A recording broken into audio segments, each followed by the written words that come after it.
તો હેલો મિત્રો, દેશ દુનિયાના સૌથી મોટા સમાચારમાં આપનું સ્વાગત છે।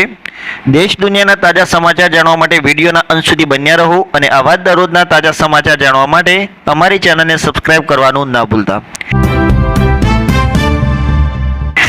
તો મિત્રો, સૌપ્રથમ સમાચારની અંદર વાત કરીએ કે ભારતે 80મો સ્વાતંત્ર્ય દિવસ દેશભરમાં ધામધૂમથી ઉજવ્યો।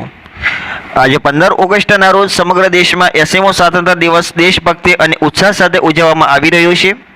દેશના વિવિધ શાળાઓમાં અને શહેરોમાં, કોલેજોમાં, સરકારી કચેરીઓ અને સામાજિક સંસ્થાઓ દ્વારા ધ્વજવંદન કાર્યક્રમો યોજવામાં આવ્યા છે।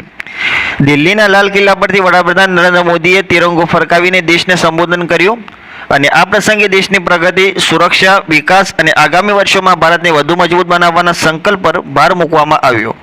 સમગ્ર દેશમાં હર ઘર તિરંગા સહિત વિવિધ કાર્યક્રમો દ્વારા સ્વાતંત્ર્ય દિવસની ઉજવણી કરવામાં આવી રહી છે।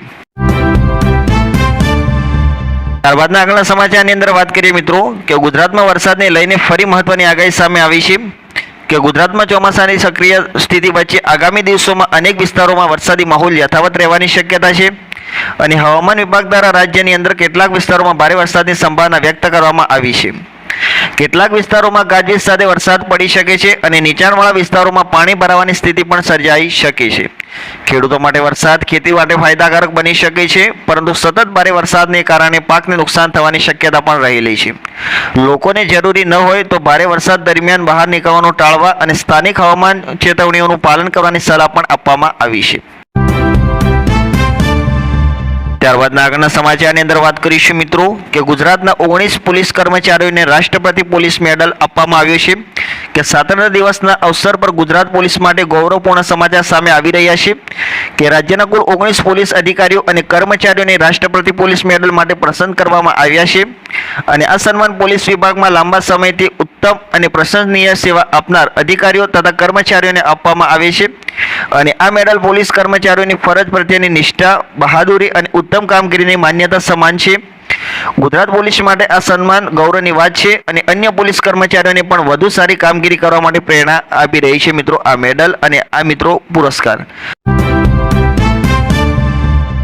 ત્યારબાદના આગળના સમાચારની અંદર વાત કરીએ મિત્રો કે ગુજરાતે વિકસિત રાજ્ય બનાવવાના સંકલ્પ પર મુખ્યમંત્રીનો ભાર મૂકવામાં આવ્યો છે કે સ્વાતંત્ર્ય દિવસના પ્રસંગે ગુજરાતના મુખ્યમંત્રી ભૂપેન્દ્ર પટેલ રાજ્યના વિકાસ અને ભવિષ્ય અંગે મહત્વપૂર્ણ સંદેશ આપ્યો છે કે ગુજરાતને વધુ વિકસિત અને સમૃદ્ધ રાજ્ય બનાવવા માટે સરકારની સાથે નાગરિકોની ભાગીદારી પણ જરૂરી હોવાનું જણાવાયું છે। શિક્ષણ, આરોગ્ય, રોજગાર, ઉદ્યોગ, ખેતી અને માળખાકીય સુવિધાઓના ક્ષેત્રમાં સતત વિકાસ કરવાની દિશામાં સરકાર કામ કરી રહી છે અને વિકસિત ગુજરાતના માધ્યમથી વિકસિત ભારતના લક્ષ્યને મજબૂત બનાવવાનો સંકલ્પ પણ વ્યક્ત કરવામાં આવ્યો છે। ત્યારબાદના આગળના સમાચારની અંદર વાત કરીએ મિત્રો કે મહિલાઓની કાયદા અને નીતિ નિર્માણમાં વધુ ભાગીદારી પર ભાર મૂકવામાં આવ્યો છે કે મહિલાઓને સમાજના દરેક ક્ષેત્રમાં સમાન તક અને નેતૃત્વની ભૂમિકા તે માટે વધુ પ્રયત્નો કરવાની જરૂરિયાત પર ભાર મૂકવામાં આવ્યો છે।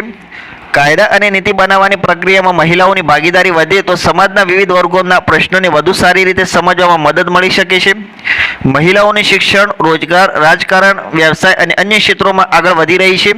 મહિલાઓને નિર્ણય પ્રક્રિયામાં વધુ તકો આપવાની દેશ અને રાજ્યના વિકાસમાં તેમનું યોગદાન વધુ મજબૂત બની શકે છે।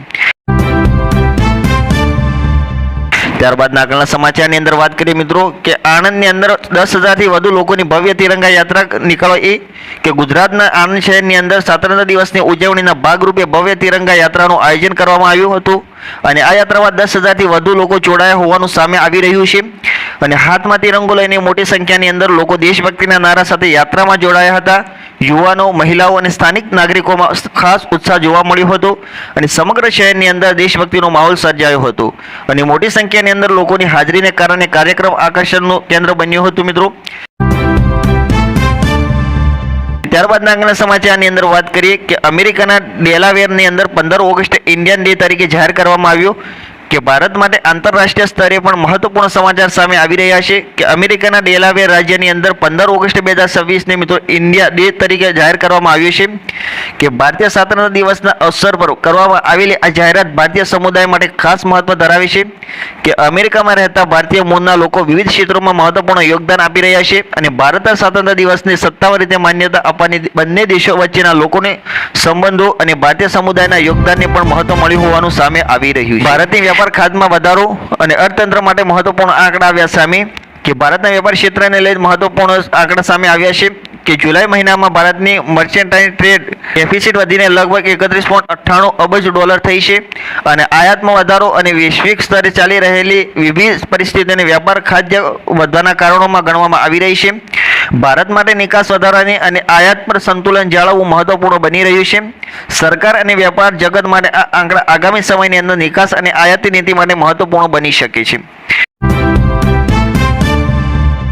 ત્યારબાદના આગળના સમાચારની અંદર વાત કરીશું મિત્રો કે ગુજરાતમાં વિભાજન વિભીષિકા દિવસ નિમિત્તે વિવિધ કાર્યક્રમો યોજાયા કે 14 ઓગસ્ટના રોજ ગુજરાત સહિત દેશના વિવિધ વિસ્તારોમાં વિભાજન વિભીષિકા દિવસની ઉજવણી કરવામાં આવી હતી. 1947ના ભારતના વિભાજન દરમિયાન લાખો લોકોના જીવનમાં આવેલા પરિવર્તન અને મુશ્કેલીઓની યાદમાં વિવિધ કાર્યક્રમો યોજવામાં આવ્યા. પ્રદર્શન, ચર્ચા અને સ્મૃતિ કાર્યક્રમો દ્વારા તે સમયના ઇતિહાસ વિશે નવી પેઢીને માહિતી આપવામાં આવી અને આ દિવસનો મુખ્ય હેતુ ઇતિહાસમાંથી બોધ લઈને ભવિષ્યમાં એકતા, શાંતિ અને સૌહાર્દ વધુ મજબૂત બનાવવાનો છે. ત્યારબાદના આગળના સમાચારની અંદર વાત કરીએ Gujarat state ranking table tennis ટુર્નામેન્ટમાં વિજેતાઓનું સન્માન કરવામાં આવ્યું કે ગુજરાતમાં રમતગમત ક્ષેત્રે પણ મહત્વપૂર્ણ કાર્યક્રમ યોજાયો હતો અને Gujarat state ranking table tennis tournament 2026માં સારો દેખાવ કરનાર ખેલાડીઓનું સન્માન કરવામાં આવ્યું હતું અને વિજેતા ખેલાડીઓને ટ્રોફી, પ્રમાણપત્ર અને રોકડ પુરસ્કાર આપવામાં આવ્યા હતા અને રાજ્યમાં રમતગમતને પ્રોત્સાહન આપવા અને યુવા ખેલાડીઓને આગળ વધવાની તક આપવા માટે આવા કાર્યક્રમો મહત્વપૂર્ણ સાબિત બની શકે છે કે ગુજરાતના યુવાનો રમતગમતમાં ક્ષેત્રમાં રાષ્ટ્રીય અને આંતરરાષ્ટ્રીય સ્તરે રાજ્યનું નામ રોશન કરે તે માટે સતત પ્રોત્સાહન આપવાની જરૂરિયાત પણ વ્યક્ત કરવામાં આવી છે. તો મિત્રો આ હતા આજના 10 મોટા સમાચાર. તો મિત્રો અમે આશા કરીએ છીએ કે તમને આ વિડીયો ગમ્યો હશે. તો વિડીયોને એક લાઇક કરી દો અને જો તમે ચેનલમાં નવા હો તો ચેનલને સબસ્ક્રાઇબ કરી અને બેલ આઇકનને દબાવી દો જેથી કરીને આવી દરરોજના તાજા સમાચારની અપડેટ તમને સમયસર મળતી રહે. થેન્ક યુ મિત્રો.